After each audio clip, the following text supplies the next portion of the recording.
We're going to talk about Frisbee. And the history of Frisbee is rooted in higher education throughout New England during the late 19th century. Now, between classes on college campuses, students would toss cookie tin lids made by Frisbee Baking Company in Bridgeport, Connecticut. Then 50 years ago, when Whammo's familiar plastic disc caught on and took off as a sport practically anyone could play. Flash forward to a week from Saturday in McLaughlin Park in downtown Brooklyn, where 2016 Freestyle Frisbee World Championships will take place. Now, joining me now to discuss this upcoming event are the co-directors of this Freestyle Players Association, Brad Keller. Brad. Yes, sir. Welcome. Welcome. It's first time here. I know we got a lot to talk about, man. This is very And also, Daniel O'Neill. Welcome, Daniel. Thanks, Michael. Also, you just graduated, right? I graduated from Columbia a couple years ago, but yeah, I've been in the city for 7 years now. Also, Michael Yetua, who helped found Swedish Frisbee Association in 1974, will be one of the first people inducted into the Freestyle Hall of Fame next weekend. Now, did I get that right? Yeah, right? almost. I did better than most people, right? You did good. I think I'm doing good. All right, good. Close enough. Close enough. Let's talk about the history of the sport first a little bit, and also the Hall of Fame, and this whole, and also your association. Yes. History. Well, as you said, Frisbee was invented through the Frisbee's Pie Company. It came through many years of people playing with the tins. Then in time, the plastic was invented after World War II. These two guys got out of the war. They saw the people throwing the tins, said, hey, there's this new stuff called plastic, and the modern day plastic flying disc was invented. Then Whammo got it a few years later.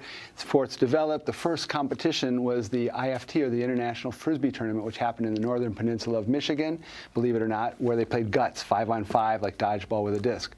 Moving forward then, freestyle was invented in Canada, actually, at a tournament. The first freestyle event happened. A guy by the name of Ken Westerfield and Jim Kenner were playing, and they will also be indoctrinated into the Hall of Fame through this event. Freestyle then started that event. Many New Yorkers were there. Shortly thereafter, a guy by the name of Kerry Komar invented the nail delay, or spinning the Frisbee on the fingertip, and an airbrush, which are two of the foundation moves. The airbrush is where you hit the Frisbee into the wind, it comes back, you can roll it, you can do all kinds of types of manipulations. So they were basically, so Frisbee freestyle started in Canada, but then came to New York where the foundation moves were invented. So yeah, I would take a step back and just try and explain a little bit about what freestyle frisbee is, because when people think about, about, is it also a form of dance, almost dance, music, all of that merged into one? There's an influence of dance, certainly, of gymnastics, even martial arts, but freestyle frisbee is at its core sport, an extension of throw and catch, and it's to do tricks with a frisbee.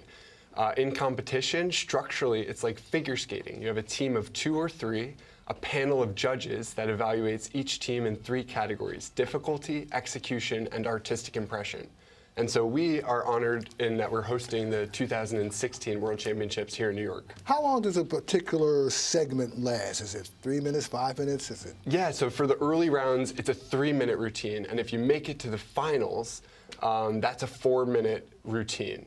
And the hope is that you make it through the whole routine going dropless without ever the Frisbee hitting the ground. And it's a balance of, putting on display your most difficult visual moves, but also playing safely so that you can hit it with confidence. Rico, globally, this sport has taken on, it just continues to evolve, right? Yeah, I brought the sport to Sweden in 1974 when I started and founded the Swedish Frisbee Association. And then when we brought American freestyle champions or world freestyle champions over to Sweden and Scandinavia, the whole thing just skyrocketed.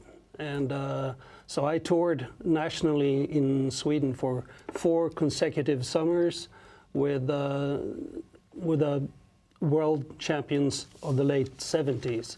So freestyle is the spectacular part of the sport. That's what people come to see. Let's talk about your event coming up August 6th. Yes. So on August 6th, well, the competition itself starts on August 3rd. So we'll be at the Aramis Hill High School football field in Brooklyn from the 3rd, 4th, and 5th. Then we'll move to McLaughlin Park in downtown Brooklyn on the 6th. That's where the finals will be. We'll have 4 different categories of competition: the open pairs, any 2 people; mixed pairs, a man and woman; women's pairs, any 2 women; and then the co-op, which is any 3 players. So those are the 4 categories of competition that will happen. The finals will be determined. The World Championships champions will be named on Saturday, August 6th at McLaughlin Park in Brooklyn. And Hall of Fame? Hall of Fame will happen. The ceremony itself will happen between the last competition, the last competitive routine, and the announcement of the winners on Saturday in the evening, and then we'll have a party for the players that evening here in Manhattan. Real quick, technology. Has technology caught up with this sport also? Yeah, I would say definitely. You know, it's interesting because the sport did start in the United States, and yet now it's really much more popular in Europe. This tournament that we're hosting is a huge opportunity to regrow the sport in the United States where it started. But technology has really enabled it to become a much more global sport with tools like YouTube, Instagram, Twitter, Facebook. There's just so much content, so much video out there. It's so easy to learn from wherever you are. Now, on the day of your event, you're going to be giving away. We're giving away about 300 Frisbees just to the players, to the audience. We call it spread the jam, so we want to make sure people can play. And what we want to do is for you the first Frisbee we're giving out, we want to initiate this. We want you to be able to practice with your friends and your family. So now you have your official. What's a move I can practice? What can I practice? One move that you could practice is called a chest roll. It's to be able to roll it from one arm down to the other arm. So it'll take some practice, but it really will. But yeah, we're giving over 300 free Frisbees out to the spectators that come to the event. There'll be a lot of talent, a lot of international people. Great place to learn. Gentlemen, we are out of time. I wish I had more time, but you know what? August 6th is the big day. August 6th, McLaughlin Park. Don't meet me there. Beat me there. Thanks for coming. There you go. Up next.